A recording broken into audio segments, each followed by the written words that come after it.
Everybody, welcome back to the Starved Rock Murders. I'm your host, Andy Hale. Well, we're getting very close to this May 12th, 13th, and 14th evidentiary hearing.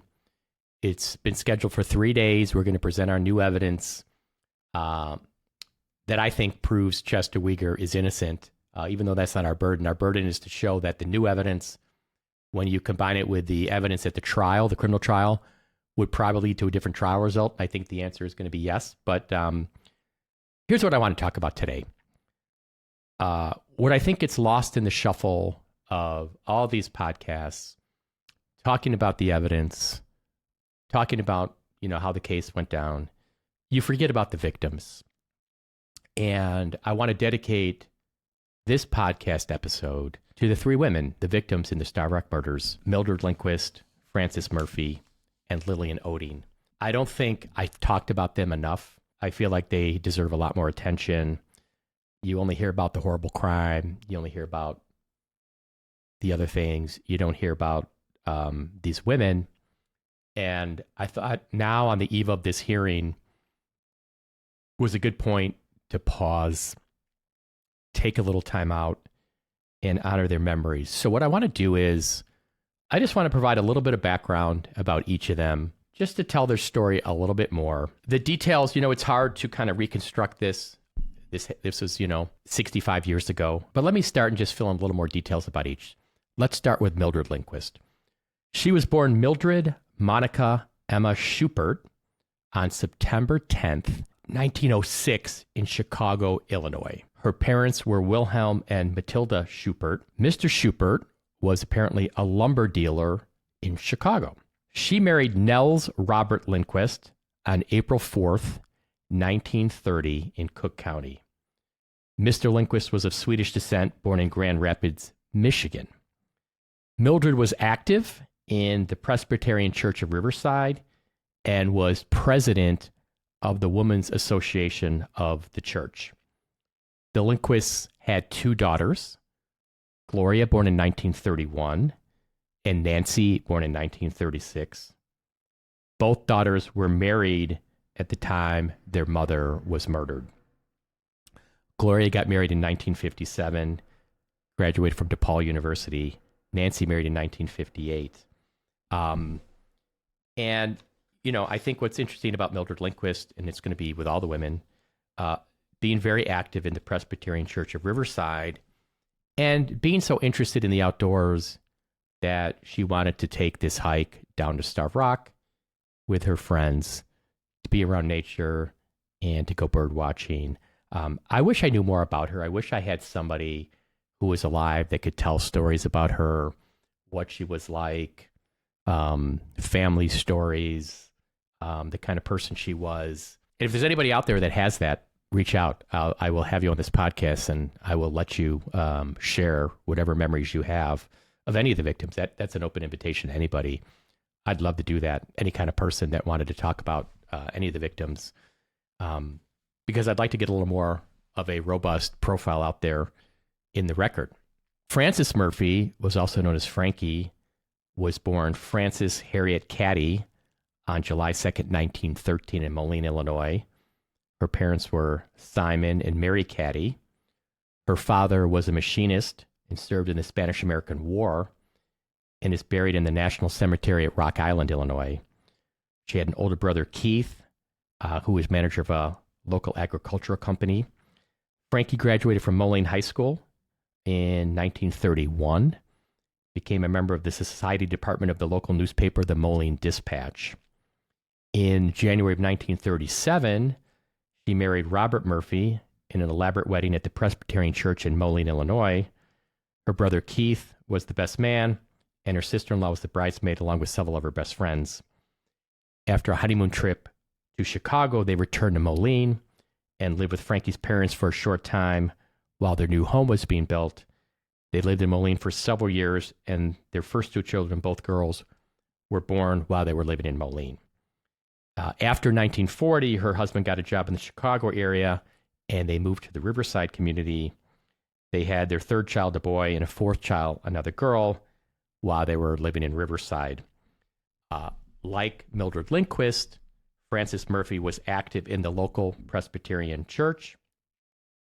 She served on the school board and was an avid rose grower. I think that might explain some of her love of nature and some of her interest in going down to Starved Rock. When Frances was murdered, her oldest daughter was married and expecting her first child. The two middle children were in college, and the youngest daughter was only 12, living at home. I mean, it's just so sad.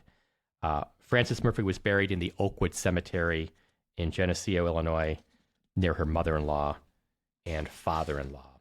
Another person that, very active in the church, just like Mrs. Lindquist. Then there's Lillian Oetting. She was born Lillian Isabel Walsh on September 7th, 1909. Her parents were John and Margaret Walsh. Lillian was born in Northern Ireland. I thought that was interesting. She came to America with her parents in 1914 at age 4 and settled in the Chicago area. Married George Herman Oetting on April 2nd, 1931. Their first child was a son named George, born in 1932, and was a lieutenant in the Air Force, stationed in London at the time of her death. Had a daughter, Nancy, who was born in 1937, became a teacher. A daughter, Judith, who was attending college in Appleton, Wisconsin. And Lillian Oetting lived in Riverside, like her friends, and continuously did until the time she died. She also was an active member of the Presbyterian Church of Riverside. She enjoyed growing flowers, and in 1954 was part of the Berwyn Garden Club, where both she and her daughter received first-place ribbons in a flower show. So you can see from all three women, very active in the church, very active in enjoying nature, and to go to Starved Rock in the month of March when it was cold shows you that, and obviously they had camera and were taking photos, that it didn't have to be sunny out, didn't have to be nice out. They just enjoyed nature even when it's cold. You can still see birds. You can still enjoy the park. Three wonderful friends by all accounts. And I think it's important not to lose sight of them and their memories. And like I say, if anybody has any stories they want to share about the women, please reach out. I'm happy to try to share those and talk about those a little more. I wish I had more information to share, but I thought just taking the time to just give you a little bit more of a sketch about them, who they were, their families, their backgrounds, was important and is important, especially as we kind of approach, the end of the road here in this case. You always want to remember the victims and the tragedy that happened in Starved Rock State Park back in March of 1960. There's one more name I want to mention that I also want to do a short dedication to, and that's Chester Weger's criminal defense attorney, John McNamara, who handled his trial in 1961. John McNamara at the time was 39 years old. He was an attorney from Marseilles, Illinois. I'm looking at an obituary I found from the Times in Streator, Illinois, dated Monday, September 21st, 1970. I'm just going to read this obituary to you. It's titled, Attorney McNamara Succumbs. The president of the LaSalle County Bar Association, John Arthur McNamara, 49, Marseilles resident, died suddenly Sunday at 11:45 p.m. while visiting in a friend's home. Mr. McNamara was LaSalle County's assistant state's attorney for 6 years and was presently public defender for LaSalle County. Friends may call at the Seals Campbell Chapel, Marseilles, after 2 p.m. Tuesday, with the rosary to be said there at 8:30 p.m. Tuesday. A military funeral will be held Wednesday at 10 a.m. in St. Joseph Church, Marseilles, with burial in Riverview Cemetery, Marseilles. The deceased was born July 15, 1921, Buckingham, to Arthur and Jenny Botto McNamara. He married Shirley Jones in 1949 in Ottawa. Surviving are his wife, a son Michael, a daughter Laurel, a brother Dale, and his mother, Mrs. Jenny McNamara, all of Marseilles. Mr. McNamara was graduated from Marseilles schools, LPO Junior College, the University of Illinois Law School, and the University of Virginia Judge Advocate School. He was a World War II veteran, having served 44 months overseas and winning the Purple Heart Medal. He served in the Judge Advocate's office for 1 year during the Korean War and was discharged as a major after serving 23 years in the U.S. Army Reserves. The deceased served as an attorney for the Marseille School Board, was city attorney for Seneca, and was a fourth-degree Knights of Columbus and a member of the VFW and American Legion. Wow, and to die at 49. So sad. And what I want to say about John McNamara, and I've said this before, to take on a case that was so huge and so voluminous, and there were so many witnesses, and to basically to do it by yourself, solo, fly solo, and with very little time. I mean, Chester Weger got arrested in, mid-November. The trial's in early 1961.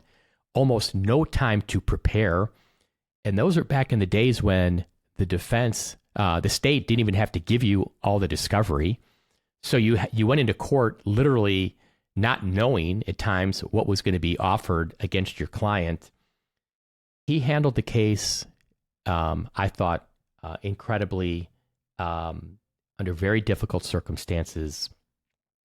Was everything done perfectly? No. There's certainly some things that could have been done better.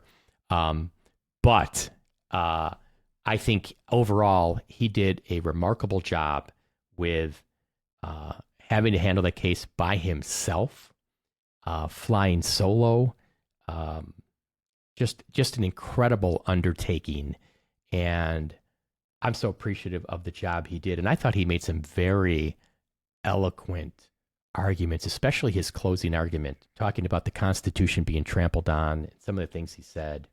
Just beautiful to hear the way he made his legal arguments very professionally, and was a zealous advocate for Chester Weger, and may he rest in peace. So at this time, let's remember John McNamara.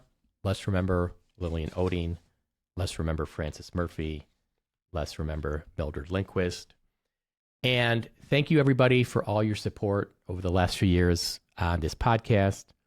Thank you for being on this journey with me. We are coming to the end of the road. I want to, again, thank everybody for all their love and support, people that have reached out. And on behalf of Chester Weger and his family, thank you, thank you, thank you.